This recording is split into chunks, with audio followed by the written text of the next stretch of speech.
Hey everyone, and welcome back for another deep dive. This time, we're going to be taking a look at The Catcher in the Rye. Oh, wow. I know what you're thinking. This book, Yeah. this is one everybody kind of knows. Everyone had to read it in high school. Exactly. Yeah. So we're going to be talking about why this book is still relevant today. What And makes it so interesting to people? I think it's amazing how this book still feels relevant, even though it was published in 1951.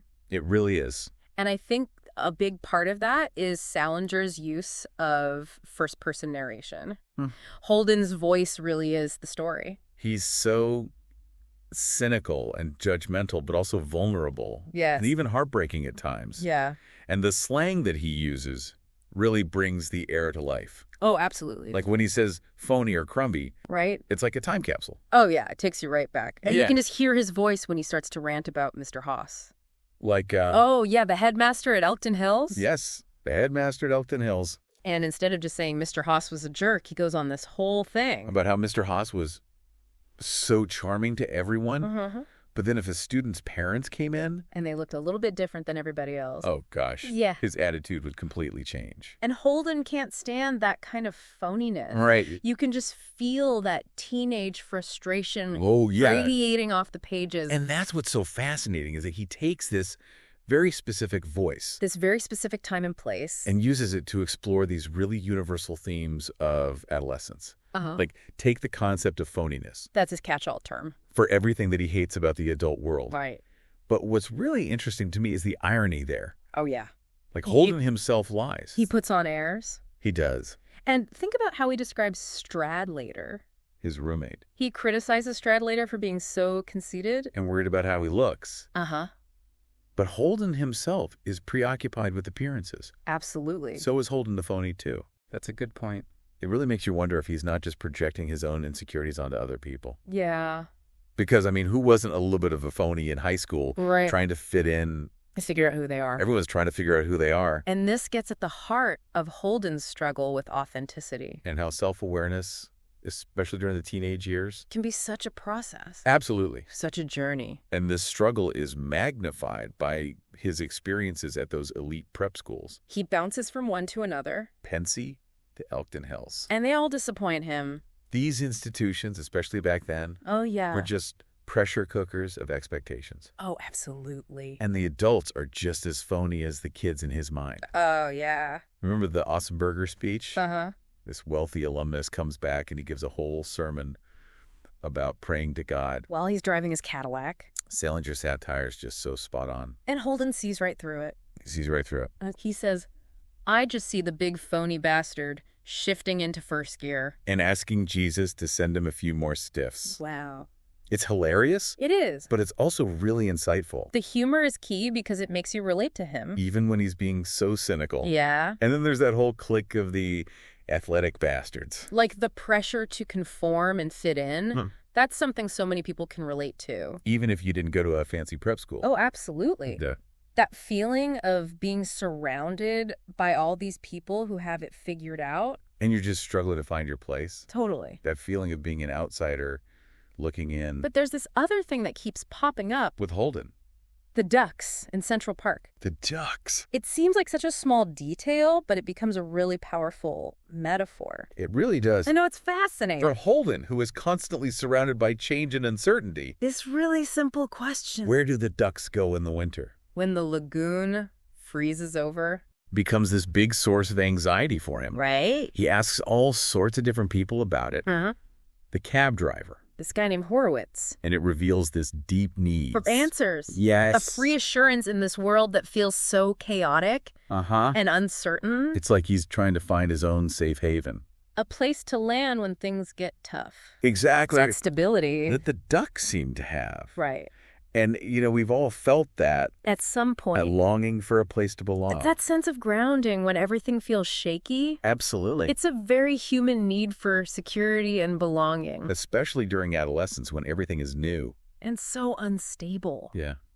And speaking of unstable. Holden's relationships with girls are Oh, yeah.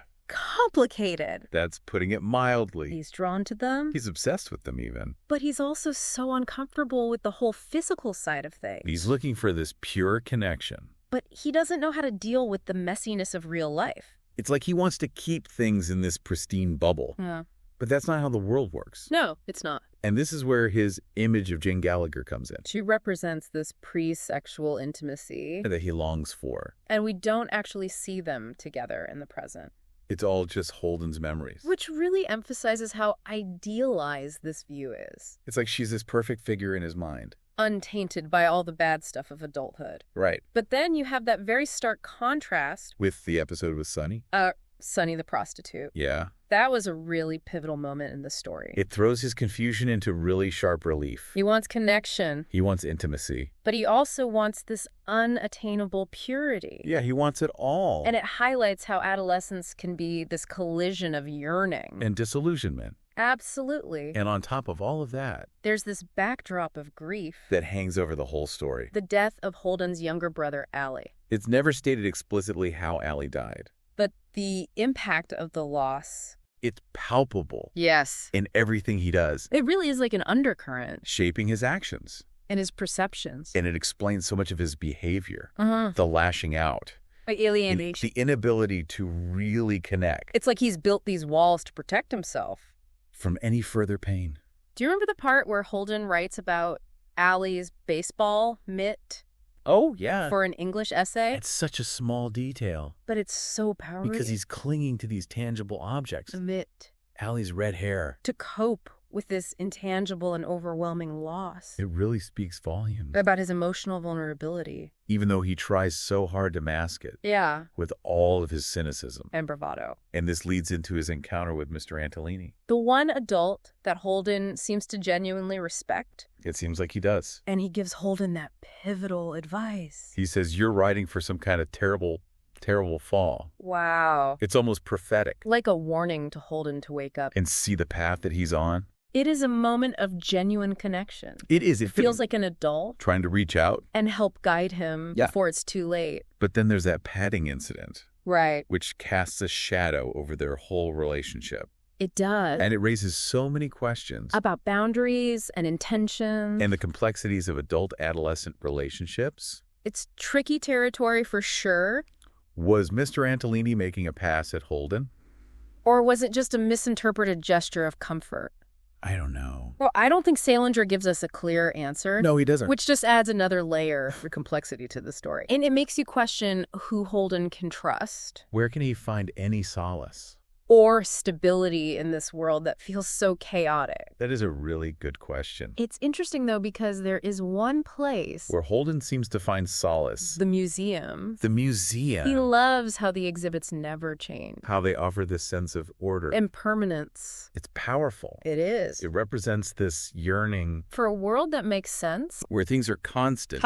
Unchanging. There's a complete contrast to the turmoil and the confusion that he's experiencing internally and to that phony adult world. And he's trying to escape. I wonder if that desire for stability is connected to Allie's death. Oh, that's interesting. Maybe the museum offers him a sense of control. A place where time stands still. A refuge. From the pain of loss. And the inevitability of change. That's a really insightful observation. It highlights how grief can impact our worldview. How we long for security and permanence. When we're faced with loss. And this leads into one of the most iconic images. In the book. Holden's fantasy of being the catcher in the rye. Yeah. He pictures himself standing in this field of rye. And catching all these kids. Before they fall off a cliff. It's so powerful. But it also feels a little tragic. It does. What do you think it means? It's complex. But I think it speaks to Holden's desire to protect innocence. To shield others from the phoniness. And the corruption that he sees in the adult world. But he wants to be the savior. But he's the one who's falling apart. That's the paradox of his character. He wants to protect innocence, but he's so deeply wounded himself. He sees himself as a savior. But he's the one teetering on the edge. Do you think he's projecting his own anxieties onto those kids? In the rye field. Oh, absolutely. He's romanticizing childhood and innocence. To try and escape adulthood. Which he just sees as phony and corrupt. But you can't stay a child forever. No matter how badly you want to. That's the ultimate lesson. That Holden has to learn. Yeah. He can't prevent others from experiencing the pain. And the disillusionment. That comes with growing up. Those experiences often shape who we become. I really like how you put that. It's not about avoiding the bad parts of life. It's about learning to navigate them Exactly. and finding meaning in them, Yeah. even amidst the challenges. And I think even though Holden doesn't fully grasp that by the end It feels like he's on the cusp. of realizing it, That life isn't about preserving innocence, it's about finding your own path. even if it's messy and imperfect, It's about going through it. to get to the other side. Exactly. And I think that's what resonates with so many readers and painful process of growing up. And figuring out who we are, Holden's journey is messy, but it reflects our own and Salinger captures it. with such honesty and empathy. He doesn't shy away from the confusion, The anger, the yearning, all those things that are part of adolescence. and he creates this character that feels so real, And relatable. even with all of his flaws. And contradictions. And that's the power of the book. It makes you feel less alone in your own struggles. It reminds you that it's okay to be confused, To be angry. to not have all the answers. We've covered a lot of ground here today. Talk about Holden's voice, His struggle with phoniness, his complicated relationship, his grief. his longing for stability, And we've also talked about some of those key symbols. like the ducks in Central Park. And the museum. And we've really started to unpack that desire. Should be the catcher in the rye. But there's still so much more to uncover. I think so. So we're going to leave it right there for now. And we'll come back and pick up on this next time. I can't wait. Post speaker. It really is a book that you get something new from every time you read it. Yeah. But I think one of the things that makes it so interesting is how Salinger captures adolescence. Like those feelings of alienation, Uh-huh. the search for identity, The yearning for something more. those things really resonate across generations. That is so true. I remember when I first read this book in high school. I felt like Holden was speaking directly to me. Yeah. He understood all of the The angst. confusion that I was feeling. And even now, all these years later, I still feel like I'm connecting with the book in new ways. it really shows how powerful literature can be To transcend time. and place Yeah. to speak to something deeper. In the human experience. That's why this book is still read And discussed and debated. decades later. It sparks conversation. It makes us think critically about the world around us. And isn't that what good literature is supposed to do? Absolutely. It's about engaging with ideas. And exploring different perspectives. It's about understanding ourselves. And the world that we live in. And The Catcher in the Rye does that so well. It stays with you. It makes you ask questions It makes you think about your own experiences. and appreciate how complex human nature can be. It reminds us that even when there's angst, And confusion. there's still beauty to be found And searching for meaning. in wanting to connect with others. And in the resilience of the human spirit. That's so well said. Holden feels so lost And alone. throughout the story. But just reading his story reminds us But we're not alone. in feeling those things, We've all been there trying to find our place. in the world. And that's what makes Holden such a compelling character. He's flawed. He makes mistakes. He's frustrating at times. He is, but he's so human, He's trying to figure things out. just like all of us are. I keep thinking about that image of him As the catcher in the rye, saving all these kids from falling off the cliff. It's so symbolic. But it also feels a little tragic. It does. Don't you think? I do. It's beautiful. But it highlights that paradox in his character. He wants to protect innocence. But he's the one who's really hurting. Yeah. He's the one who needs saving. He's projecting all of his fears And anxieties. onto those kids. It's misplaced idealism. He's clinging to childhood And innocence. because he doesn't want to face adulthood. But growing up is inevitable. It is. You can't avoid it forever. That's the lesson Holden has to learn. You can't stop others from feeling pain. Or disillusionment. Those things are part of life. And they shape who we are. Exactly. It's not about avoiding the bad parts of life. It's about learning from them. Finding meaning in them. I don't think Holden gets that by the end of the book. But he's getting there. He's on the cusp of that realization. Exactly. Life isn't about staying innocent, It's about figuring out your own path, even if it's messy. even if it's hard. It's about the journey. And that's what I think it resonates with so many people. We all go through that. That awkwardness That pain. of figuring out who we are. And Salinger gets that. He shows us the good and the bad. He doesn't try to sugarcoat it. And it makes Holden feel so real. And relatable. That's the power of this book. It makes you feel less alone. It reminds you that it's okay to feel lost. To not have all the answers. It's a reminder that we're all in this together. Even when we feel like we're the only ones going through something. You can't prevent others from falling. But we can be there for them. We can listen to them. We can offer support and compassion. Sometimes that's all we can do. It is. So as we start to wrap up our look at The Catcher in the Rye, I want to leave you with a question. what resonated most with you about Holden's story? What parts felt the most relatable? Did anything surprise you? What questions do you have now? Because Holden's journey is a solitary one. But the book invites us to share in it. To reflect on our own experiences. And to remember that we aren't alone. If you're feeling curious, Pick up the book. and take your own trip through Holden's world. It's a journey worth taking. It's funny, isn't it? What's that? We've been talking about this book for a while now. Yeah. And I just realized that The Catcher in the Rye is one of those books that you get something new out of every time you read it. It's true. It's like, Like how Holden finds comfort in those unchanging museum exhibits. yeah. The book itself is like this familiar place But your perspective on it shifts. as you grow and change. That is a sign of a really great book. One that can speak to readers. At different points in their lives. Yeah. Offering something new each time. And with The Catcher in the Rye, It's not just about revisiting the story. it's about revisiting our own adolescent selves.